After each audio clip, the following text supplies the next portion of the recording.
Welcome back to Blue Ridge Behavioral Health Videos. I'm Jesse Dice, and I'm a licensed clinical social worker in Virginia, and I'm a therapist.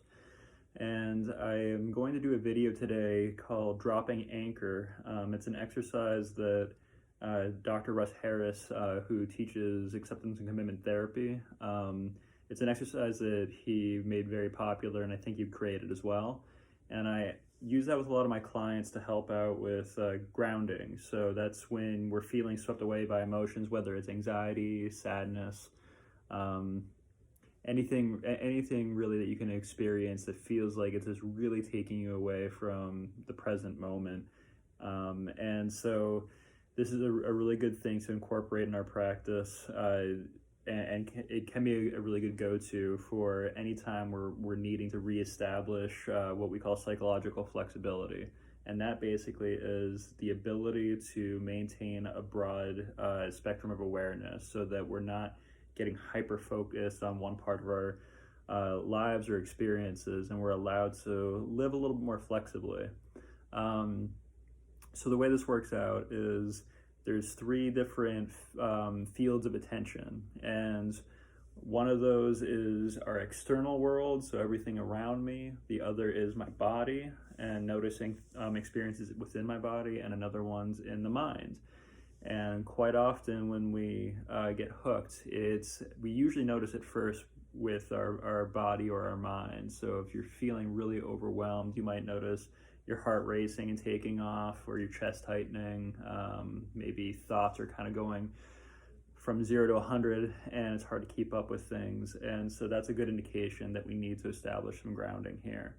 And so with dropping anchor, the metaphor is that there's a storm on the horizon, and we're in the ship in the harbor, and that storm is our emotions and anything that could be really grabbing at us right now. And when that storm's coming, what do you think your first inclination is on how you want to react with that?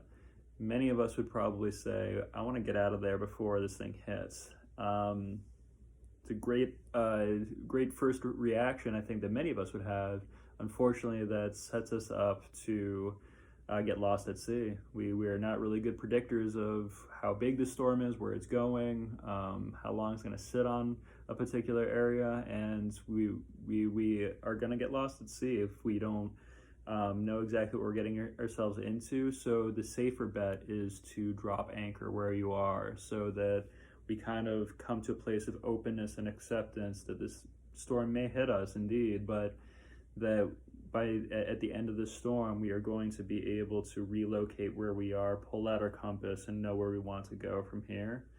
And so to batten down the hatches a little bit, so to speak, we want to remain flexible, we want to remain grounded. So I'm going to do this kind of briefly with you, because I realize that this video is going a little later than I expected already, but to do this kind of briefly with you, let's start with the outside. That tends to be a good place to start.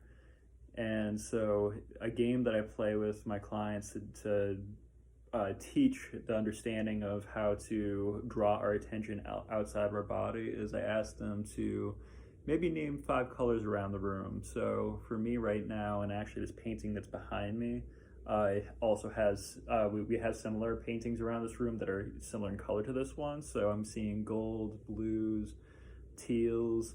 I'm seeing a lot of different shades of blue and gray and tan.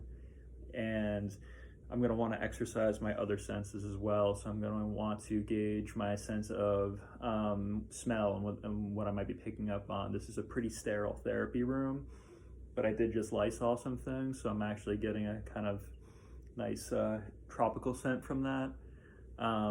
Taste. Most days I'm tasting my mask when I'm out and about, but that could also just kind of go along with where you are. If you've just had something to eat, if you're just kind of noticing any sensations through your smell going into taste. I'm going to also bring awareness to what I'm feeling. So this kind of leads us into our body a little bit here. And so right now I'm on a therapy couch, and so I'm feeling that supporting me. While the whole point of this is not necessarily to judge or to adjust anything that we're doing, I do offer my clients and myself the ability to make some movements that can actually feel pretty empowering, to be able to notice that, hey, there's a part of this that feels like it might support me better if I were to back up. Or if my client reports feeling, relatively just like immobile and really just sluggish, I might actually ask them during this grounding exercise to go ahead and give a little movement, whether it's like a stretch or, again, maybe just readjusting some pillows, whatever it is.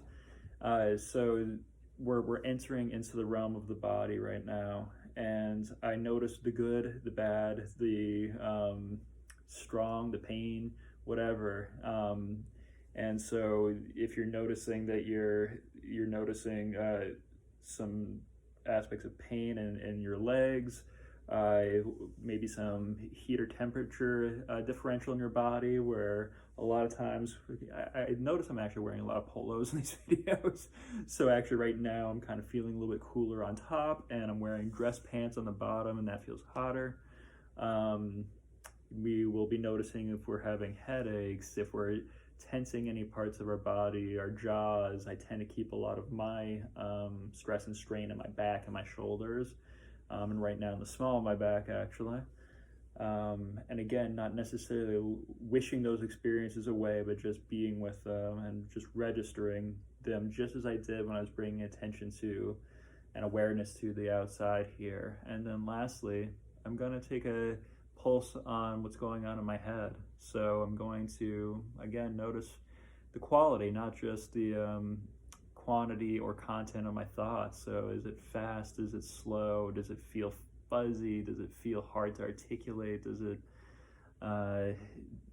feel like I have maybe some sensations just locked into one particular part of my head, and that I'm feeling some activity in one area? Does it feel noisy all around? And if you want, and it helps you, you can give these sensations you pick up in your body colors. You can give them space. You can give them locations. And that makes it easier as we go forward to working on the next steps of being with our emotions, which can be an opening up process to them. It can be more exploratory in some ways. So that's after we establish some good grounding, though, after we feel like we're in a space where we have, again, established some safety and some stability here.